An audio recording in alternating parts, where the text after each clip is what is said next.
Hey, good morning. It's Brian up here in Kingfield, Maine. Got one to show this morning. It's kind of a cool little box that I fixed up. This is a SS Maxwell. An SS Maxwell, I gotta back up so I can see myself here. SS Maxwell was another one of the many brands that Harmony built and put a different label on. And from what I'm reading online, these were made between 1932 and 1947. And this one actually has a date stamp inside that says February of 1940. So I know it's before World War II. I don't know. I just think that's cool. When I watch stuff like Band of Brothers and I think to myself, wow, I've got a guitar that was built, right around this time. It just seems neat to me. This one is an all birch guitar, parlor size, short scale. It's 24 and a quarter inch scale, so shorter than a Gibson scale. And when I got it, it was rough. The top was all dipped in and all the braces had come loose inside.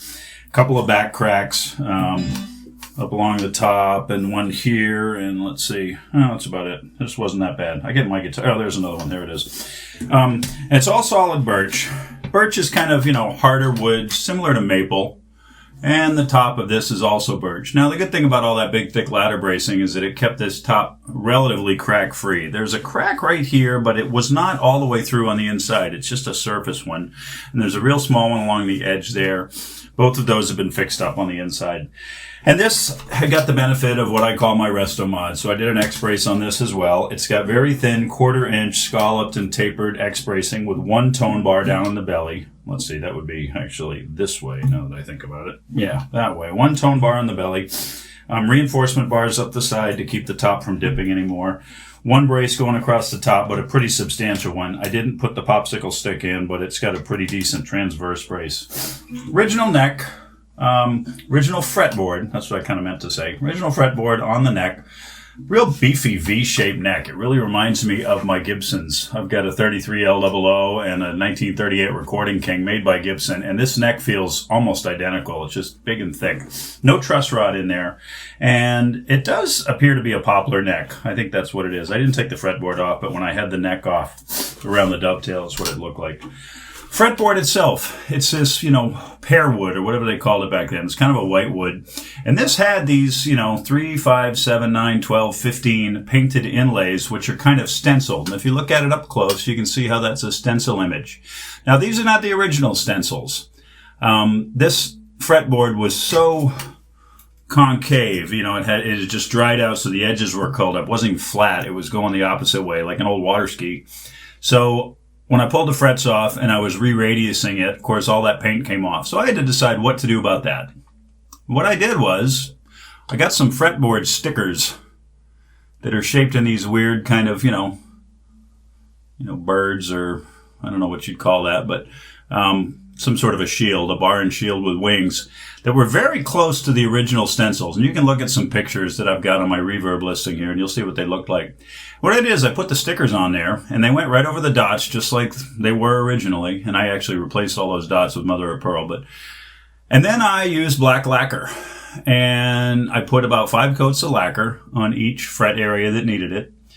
And then I kind of buffed the lacquer so that I got rid of the imperfections and, got it all nice and smooth. And then I peeled the stickers off. So now you got that stencil effect just like they had back when they built this thing.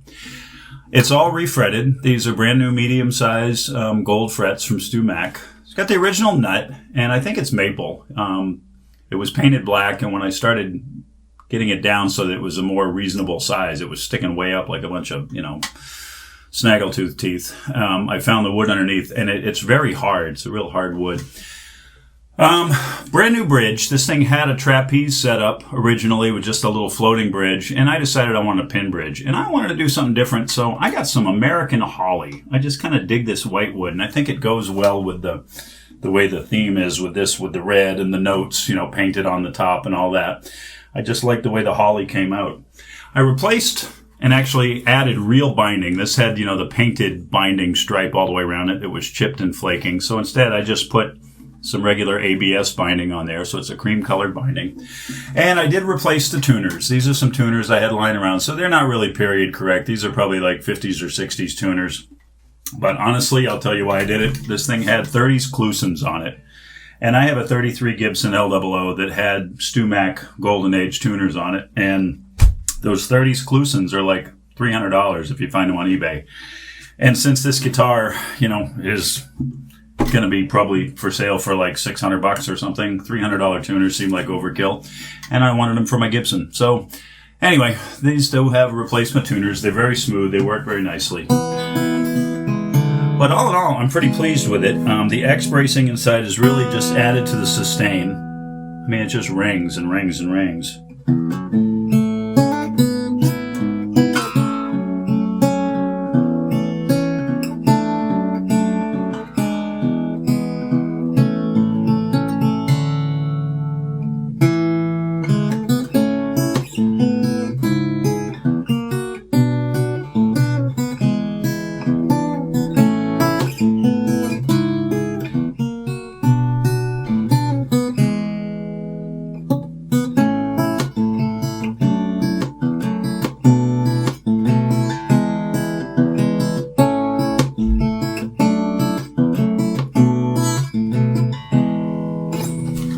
Need a pick here real quick. There, I got one.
Anyway, there's a mismatch.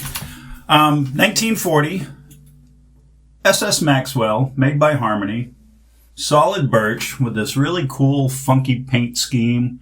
Anybody can decipher these notes for me. We don't have a key signature, so who knows what it is, but I don't read music. I just read tab, and I play things that I've played for a long time. So, solid birch, American holly bridge, X-braced, original fretboard with redone stenciled inlays, nice big fat V-shaped neck, birch back and sides. They're really pretty grain. I really dig the birch. I mean, it's just, see if you can see that right there. That kind of shows up cool. So this is this is an 85-year-old, whatever, 80-something-year-old, all-American, solid wood.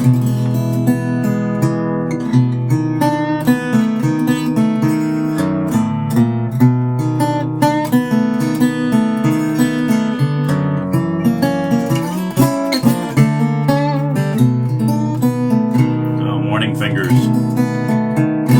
Anyway, thanks for watching. See ya.